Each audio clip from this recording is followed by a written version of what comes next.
Hi, everyone, and welcome to the Inkwell, which is our brand new series where we're going to be dipping into our pool of knowledge and experience to share our insights and best practices on the big topics that are affecting HR professionals. I'm Emily Miller. I'm the Director of Marketing at Purple Ink, and I'm going to be talking to some members of the Purple Ink team today about compliance. Of course, and this is important any time of year, but it's often top of mind as we enter a new calendar year. So we thought it was a good January topic. So quick note that we're not attorneys. So while we'll be giving you some general compliance tips, we're not here to give you legal advice. So I'm Jody Curtis, and I'm the founder of Purple Ink. And I am Courtney McAuliffe. I am VP of Consulting Services for Purple Ink. All right, Jody, what is your take on the rise of pay transparency laws that we've been seeing lately, and how should companies be preparing for them? Yeah, so you say the word rise, and it really has been a topic that has been hot and that has been hitting quickly in lots of different states. And what we mean by pay transparency is truly that being transparent about pay when job postings are out there to include a pay range with the job. And there's some good and bad to that, but at Purple Ink, we really have been an advocate of doing so for a long time. It can save a lot of time on a recruiter's end and on a candidate's end by understanding how much will this position pay. So a lot of states are implementing these laws. And so just be very careful about understanding, is your state or where you're posting the job, are those states, do they have these pay transparency laws or not? We recommend having a pay range or at least a starting point. This position starts at $50,000, for example. And also, to add to it, think about interview questions. Some states have banned interview questions like what did you make at your last role? So to stay compliant on that, we suggest that you consider asking maybe, what is the pay you are looking for this role? And that can help you stay compliant. What are the key compliance considerations that we need to be aware of during the recruiting process?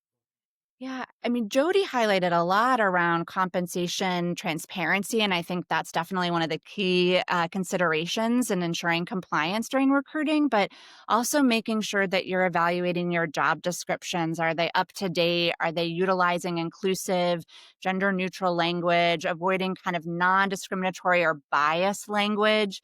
Making sure that you're focusing on essential qualifications and duties that would be needed for the role, using a structured, maybe interview approach and consistent criteria to screen and evaluate your candidates equally and without bias is something that's really important to make sure that you're staying compliant. Right. And Jody, back to you. How do you approach compliance related training like anti harassment, things like that, to make it engaging and effective for employees? Yeah.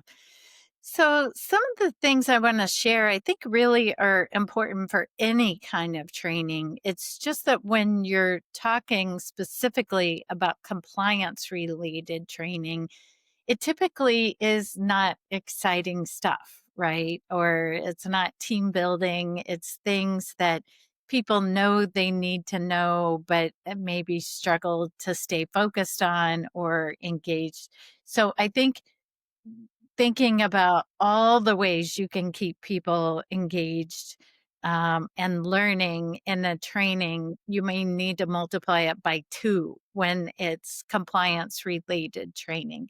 So things like, maybe incorporating some competitions or some games to make things, say, a quiz or a Jeopardy style approach to do it, having breakouts into small groups or teams to work on particular role plays or, what if this happens scenarios and have the team come up with different ideas around what they can do using a combination of lecture and videos and um, YouTube or TED Talk things so they can hear from different people or hearing different examples or ideas.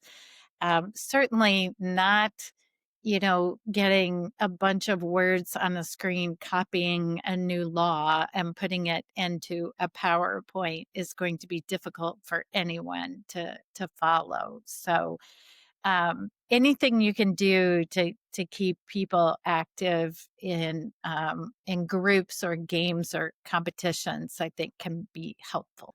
I think that's great, Jody, because I think sometimes when people think about compliance, they think it's only HR's responsibility or only legal's responsibility. But these types of trainings can really connect it to everybody's responsibility to help keep a company compliant and protected. And Courtney, we know that large businesses may have staff members that are dedicated to compliance, but for our smaller business, mid-sized business friends who maybe don't have the resources for that full-time compliance person, what's your advice for those businesses for staying compliant? Yeah. I think ensuring, things like your handbook and your policies and your procedures are up to date is helpful. That cannot be a one and done process. You can't just create a handbook and then not look at it again for several years. You want to review it on a regular basis, but then, continuing to evaluate your working environment. Is it a safe working environment? And do you know what your OSHA standards are? Do you know what the health standards are? And are those safety procedures in place and readily available and known to your employees? Do you have compliance as a core part of your company culture? It's not a box you're checking, it's not an afterthought, but it is who you are as a company because you want to make sure everybody that works with you is safe and secure and comfortable. Are you regularly reviewing and auditing your own programs? Be your own kind of devil's advocate to say, okay, is this the right process? Are we doing what we have in writing and what we say we're doing? Or is it only something in writing and not actually in action? And then lastly, look for where you can get help. Think of a third party that can help you. Are there organizations you can partner with that can help take some of the heavy lift off of you and really highlight areas that could be of additional support? And looking ahead, what legal or regulatory shifts should HR leaders be preparing for as we start 2026? Yeah. Well, one thing that I'll highlight, Emily, is that the beginning of a new year is definitely a good time to review and to audit, but it's not the only time that changes happen throughout the year. So continue to watch even beyond kind of the 1-1. But the new year is a good time to just do your audits, do your checks, make sure that you do the annual trainings. Some things that are definitely top of mind for states that we support would be double checking minimum wages. Several states have some that are up for discussion, and so making sure that you're knowing any new thresholds for minimum wages. AI is a topic that's definitely not going away anytime soon, and it's leading to new legal standards and new focuses around staying ethical, keeping unbiased use. And so just staying aware of any of those changes or regulations would be really helpful. And then some things that have continued to expand in the last couple of years that I would expect to see moving forward would be things like expansion on paid family leave or medical leave programs. Some of our states have moved to required sick time or required paid time off for leave of absences. And so just knowing the states that you operate in, what would be required for any of those entities are some things that I would pay attention to. And then recently, the IRS has also announced increase in the HSA. That's a health savings account that's connected to high deductible health plans. There's new thresholds for 2026. So if that's a health plan that you offer to your team, make sure you know how that's going to impact any deduction options that they have or any of the Affordable Health Care Act tracking that you may be required to do. So, what is your advice for our viewers who may be feeling a little overwhelmed by all of this compliance talk?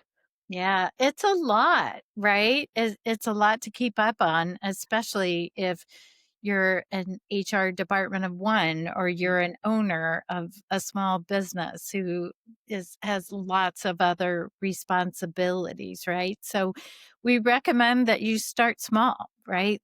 Think about start doing a self audit in the next few months, right? You don't have to do all these things right away, but think where might you be most at risk? Yeah.